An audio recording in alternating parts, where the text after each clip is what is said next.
Hi friends, this is Bani and welcome to my channel. বন্ধুরা আজকে আমি তোমাদের জন্য কিছু ইংলিশ সেন্টেন্স নিয়ে এসেছি। দেখো এই সেন্টেন্সগুলো না জানলে ইংলিশে কথা বলাটা সত্যিই অসম্ভব। একটা ইংলিশ কনভারসেশনকে কন্টিনিউ করতে তোমাদের এই বেসিক জিনিসগুলো জানা সত্যিই দরকার। আর আজকে আমি তোমাদেরকে প্রমিস করতে পারি যে এই ভিডিওটার পরে তোমরা যদি একটু প্র্যাকটিস করো এই সেন্টেন্সগুলো নিয়ে, তাহলে তোমরা ইংরেজিতে কথা বলার সময় অনেকটাই কনফিডেন্স পাবে, অনেক কনফিডেন্টলি তোমরা ইংলিশ বলতে পারবে। আজকের এই ভিডিওটাতে তোমরা কিছু সেন্টেন্সের স্ট্রাকচার দেখবে, কিছু কাঠামো দেখতে পারবে, আর একই কাঠামোতে আমরা সেন্টেন্স কি করে তৈরি করতে পারি তোমরা সেটা শিখতে পারবে। তো ভিডিওটাতে একদম শেষ পর্যন্ত থাকো আর প্রত্যেকটা সেন্টেন্সকে নোট ডাউন করো আর দেখো সেন্টেন্সগুলোকে কিভাবে তৈরি করা হচ্ছে। তো আর দেরি না করে চলো শুরু করা যাক আজকের ভিডিও। আর প্লিজ চ্যানেলটাকে সাবস্ক্রাইব করে নাও, তাহলে তোমরা প্রত্যেকটা নোটিফিকেশন পেয়ে যাবে যখনই আমি ভিডিও আপলোড করব। প্রথম সেন্টেন্সটা হলো ইংরেজি চর্চা করতে থাকো। Keep practising English, keep practising English.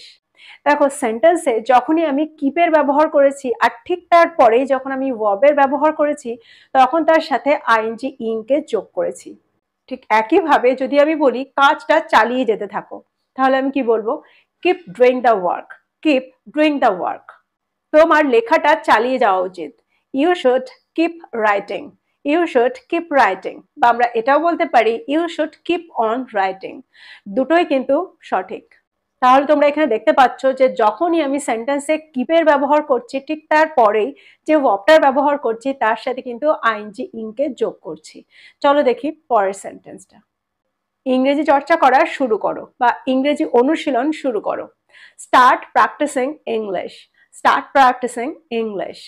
এই সেন্টেন্সটাতেও তোমরা দেখতে পাচ্ছ যে স্টার্টের পরেই আমি যে ভার্বটার ব্যবহার করেছি তার সাথে কিন্তু আইএনজি ইংকে যোগ করেছি।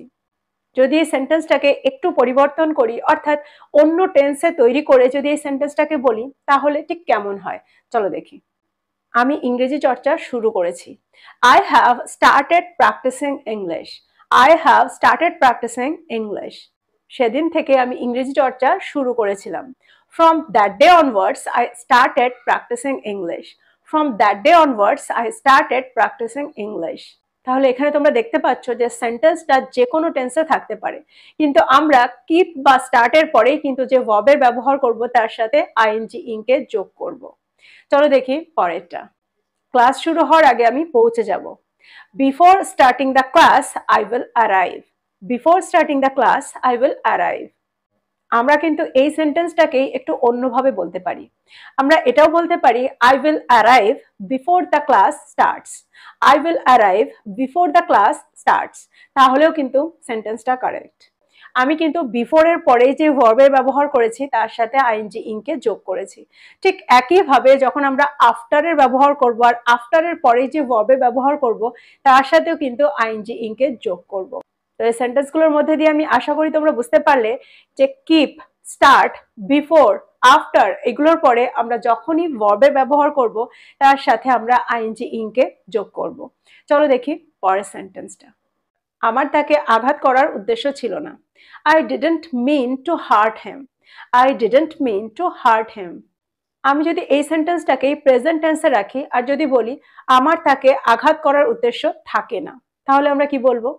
I don't mean to hurt him, I don't mean to hurt him. ধরো আমি বললাম আমার উদ্দেশ্য তোমাকে আঘাত করা নয়, আমি এভাবেই কথা বলি, তাহলে আমরা কিভাবে বলবো? I don't mean to hurt you, this is how I talk, I don't mean to hurt you, this is how I talk.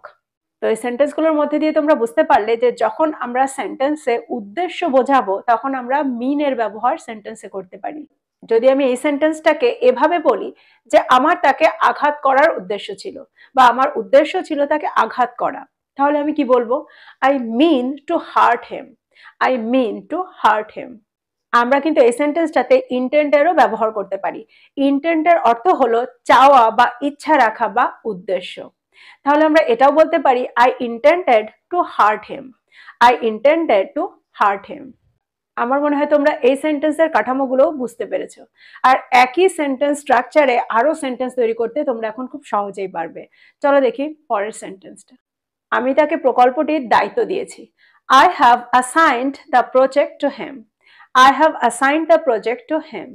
এই সেন্টেন্সটাকে বলতে আমরা কিন্তু আরেকটি ভার্বেরও ব্যবহার করতে পারি। আমরা এটাও বলতে পারি I have entrusted the project to him. I have entrusted the project to him. তো আমি তাকে প্রকল্পটির দায়িত্ব দিয়েছি, এটা বোঝাতে আমরা কিন্তু যে কোনো একটা ভার্বের ব্যবহার সেন্টেন্সে করতে পারি। আমরা এন্ট্রাস্টেরও ব্যবহার করতে পারি, আবার অ্যাসাইনের ব্যবহারও করতে পারি। আমি তাকে প্রকল্পটা অর্পণ করেছি। I have delegated the project to him. I have delegated the project to him. যদি আমি বলি আমি তাকে প্রকল্পটি হস্তান্তর করেছি, তাহলে আমি কি বলবো? I have handed over the project to him. I have handed over the project to him. আমরা কিন্তু এই সেন্টেন্সটাকে একটু অন্যভাবে বলতে পারি। আমরা এটাও বলতে পারি I have handed over him the project. I have handed over him the project. বা I have delegated him the project. I have assigned him the project. I have entrusted him the project. তো যখন তোমরা কোনো কাজ অন্য কাউকে দেবে, তখন কিন্তু তোমরা যে কোনো একটা সেন্টেন্সের ব্যবহার করতে পারো। প্রত্যেকটা সেন্টেন্সের অর্থ একটু আলাদা হতে পারে, কিন্তু ব্যাপারটা কিন্তু একই বোঝায়, অর্থটা কিন্তু একই রকমই বোঝায়। এবার চলো দেখি পরের কাঠামোটা। যদি আমি বলি তোমার বাড়িটা রং করাও, তাহলে নিশ্চয়ই তোমাকে আমি রং করতে বলছি না, আমি বলছি তোমার বাড়িটা তুমি অন্য কাউকে দিয়ে রং করিয়ে নাও। তাহলে এই ধরনের সেন্টেন্সকে আমি কি করে বলবো? এই ধরনের সেন্টেন্সে আমরা কিন্তু গেটের ব্যবহার করে বলবো। চলো দেখি কিছু এক্সাম্পল। তোমার বাড়িটার রং করিয়ে নাও বা তোমার বাড়িটার রং করাও। Gate your house painted. Gate your house painted. এই সেন্টেন্সটাকে ভালো করে লক্ষ্য করলে তোমরা দেখতে পাবে এই সেন্টেন্সের শেষে আমরা যে ভার্বটার ব্যবহার করেছি সেটা কিন্তু ভার্বের থার্ড ফর্ম আছে। তো আমরা যখনই গেট দিয়ে কোনো সেন্টেন্স তৈরি করব এই ধরনের, যে এই কাজটা করিয়ে নাও বা আমি এই কাজটা করিয়ে নিয়েছি, তখন কিন্তু আমরা ভার্বের থার্ড ফর্মে ব্যবহার করব। তোমার বাড়িটার রং করানো দরকার। You need to get your house painted. You need to get your house painted. আচ্ছা, যদি আমি বলি যে আমি আমার বাড়িটার রং করিয়ে নিয়েছি, তাহলে কি বলবো? I have got my house painted. I have got my house painted. আমি আমার স্কুটিটা মেরামত করাবো। I will get my scooty repaired. I will get my scooty repaired. যদি আমি বলি তোমার চুল কাটানো দরকার, তাহলে আমি কিভাবে বলবো? You need to get a haircut. You need to get a haircut. এবার আমার মনে হয় কাউকে দিয়ে কোনো কাজ করিয়ে নেওয়ার ক্ষেত্রে তোমরা আর সেন্টেন্স তৈরি করতে ভুল করবে না। তো একই ধরনের স্ট্রাকচার দিয়ে আরো সেন্টেন্স তৈরি করো। যত তোমরা সেন্টেন্স তৈরি করবে তত দেখবে তোমরা সেন্টেন্সগুলোর সাথে সরগর হয়ে গেছো। চলো দেখি পরের স্ট্রাকচারটা। তুমি কথায় কথায় রাগ করো। You get angry on every single matter. You get angry on every single matter. তো আমরা যখন কথায় কথায় বা প্রতিটি বিষয়ে বোঝাতে চাইবো, তখন আমরা অন এভরি সিঙ্গল ম্যাটারের ব্যবহার সেন্টেন্সে করতে পারি। কথায় কথায় কেঁদো না। Don't Cry on every single matter. Don't Cry on every single matter. তো একইভাবে যদি আমরা বলি যে কথায় কথায় হেসো না, তাহলে কি বলবো? Don't love on every single matter. Don't love on every single matter. পরের স্ট্রাকচারটা দেখো। আমাকে খাবারটা শেষ করতে দাও। Let me finish the meal. Let me finish the meal. তাকে ইংরেজি চর্চা করতে দাও।